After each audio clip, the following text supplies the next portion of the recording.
Welcome back. Kevin's Mobile Repair. Got 2009 Honda Accord 2.4 motor. We are doing a water pump. I've already got this water pump taken off. I'll show you the steps on how I did that. Now,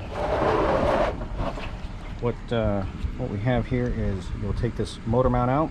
You can put a jack up underneath there, put a block of wood up against the oil pan, jack this up just a little bit. We're taking this motor mount right here out. Two 17s at the top, two 17s right here on the side, whole mount comes out. And then take your 10mm little ground strap right there off of it just as well. Now, advisable before you take the belt off and the pulley to bust loose the three 10mm for the bolt for the pulley for the pump. Otherwise it gets extremely hard when you go to try and take those off, because that thing likes to spin around. But mine were so frozen on there that it did not matter. So what I ended up doing is getting a pry bar, hammering it into the back side of the pulley and the pump to wedge it, and then I was able to get enough leverage and strength on there to hold the pulley as I was breaking those three 10mm off. But you can do it that way too, because without that pulley coming off, you will not get to these three bolts down here at the bottom, which they are covered up by the pulley. So also take off your belt tensioner pulley so you can gain access to everything around in the area.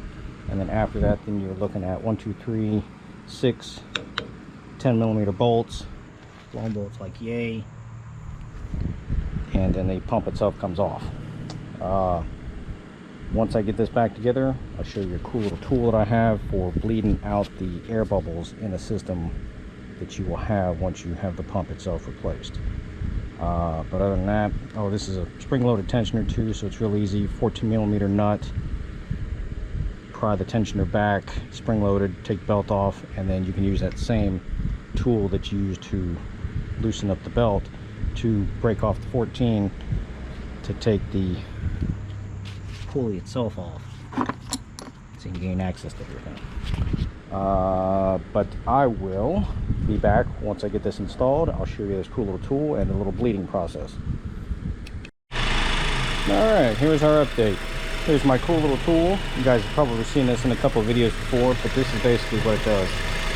It just burps out all the air bubbles as I go clean my tools off, put everything up, clean up my hands, all that kind of good stuff. So this is a self-sustaining, self-sufficient kind of funnel. It attaches to the radiator. I've got several different attachments for different vehicle sizes, engines, all that kind of good stuff. But basically that's all it does. Just sit here and just burps out the air bubbles. So lazy man tool. I can go off and go do something else while this does this for about 10 minutes or so. We got about another 5 minutes worth of this. Thermostat's barely opened up, so. But that is basically it. Any questions, comments, feel free to let me know. Thank you.